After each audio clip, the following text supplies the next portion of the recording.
Assalamualaikum warahmatullahi wabarakatuh. Selamat siang Ibu Indah Estiani MM serta teman-teman saya yang saya cintai. Perkenalkan, nama saya Inaya. Saya selaku moderator di kelompok ini. Dan di sini ada rekan-rekan saya yaitu Ismi Umaya Putri, Amelia Putri, dan Ayu Widianingsih. Akan menjelaskan tentang definisi budget upah tenaga kerja langsung. Anggaran yang disusun untuk memperkirakan biaya yang akan dikeluarkan oleh perusahaan untuk membayar tenaga kerja yang secara langsung terlibat dalam proses produksi barang atau jasa selama periode tertentu. Tenaga kerja langsung mencakup pekerjaan yang berperan aktif dalam transformasi bahan baku menjadi produk jadi atau dalam pembelian jasa langsung kepada pelanggan. Penyusunan budget ini sangat penting untuk mengelola keuangan perusahaan dengan efektif, memastikan biaya tenaga kerja dapat diprediksi dan mendukung perencanaan operasional serta pengambilan keputusan strategi. Selanjutnya ada tujuan budget upah tenaga kerja langsung. Yang pertama ada mengendalikan biaya tenaga kerja, yang kedua ada menentukan kebutuhan tenaga kerja, yang ketiga ada memastikan ketersediaan dana untuk upah, yang keempat ada mengoptimalkan penggunaan tenaga kerja. Lalu ada komponen budget. Yang pertama jumlah tenaga kerja yang dibutuhkan, yang kedua jumlah kerja yang dibutuhkan per tenaga kerja, yang ketiga ada tarif upah per jam, lalu yang keempat ada tunjangan dan insentif. Perkenalkan, nama saya Amelia Putri dengan NIM 64221688. Di sini saya akan membacakan langkah-langkah menyusun budget upah tenaga kerja langsung dibagi menjadi 5. Yang pertama, menentukan volume produksi, mengestimasi jumlah produk yang akan diproduksi. Yang kedua, menghitung kebutuhan tenaga kerja, menentukan jumlah tenaga kerja berdasarkan volume produksi. Yang ketiga, menentukan tarif upah, mengidentifikasi tarif upah per jam atau per unit. Yang keempat, menghitung total biaya tenaga kerja, mengalihkan jumlah tenaga kerja dengan tarif upah. Yang kelima, menambahkan tunjangan dan insentif, menambahkan biaya tunjangan dan insentif. Uang adalah alat tukar yang sah dan umum digunakan dalam transaksi ekonomi untuk memperoleh barang dan jasa. Uang memiliki beberapa fungsi, yaitu yang pertama ada alat tukar, yang kedua satuan hitung, dan yang terakhir ada penyimpanan nilai. Upah dibagi menjadi 3, yaitu upah normal adalah jumlah uang yang diterima pekerja sebagai kompensasi atas pekerjaannya tanpa memperhitungkan inflasi atau perubahan daya beli. Upah ini biasanya dinyatakan dalam suatu mata uang tertentu, misalnya rupiah dan dolar.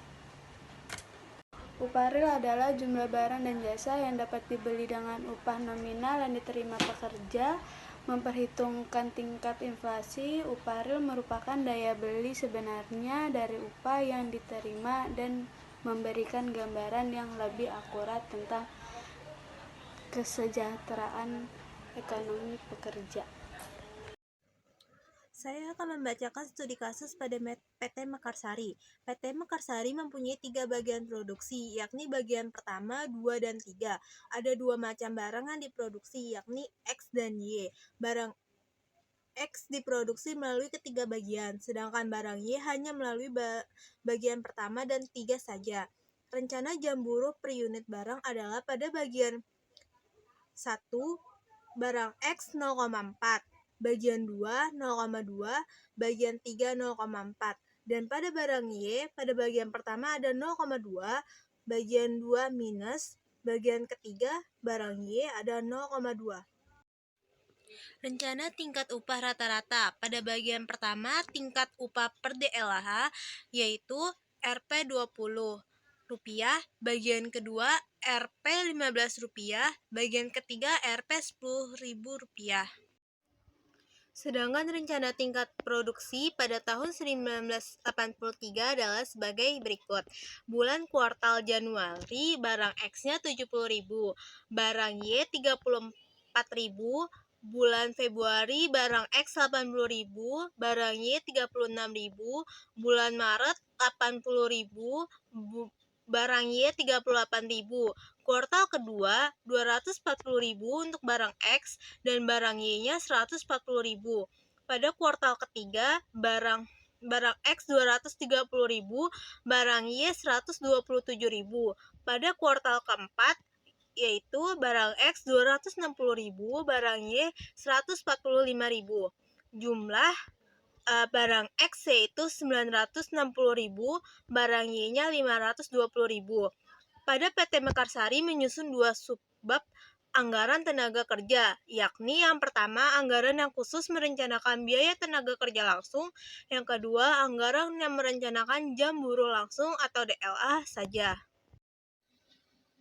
Di sini ada tabel keseluruhan dari anggaran biaya tenaga kerja langsung pada PT Mekarsari tahun 1983.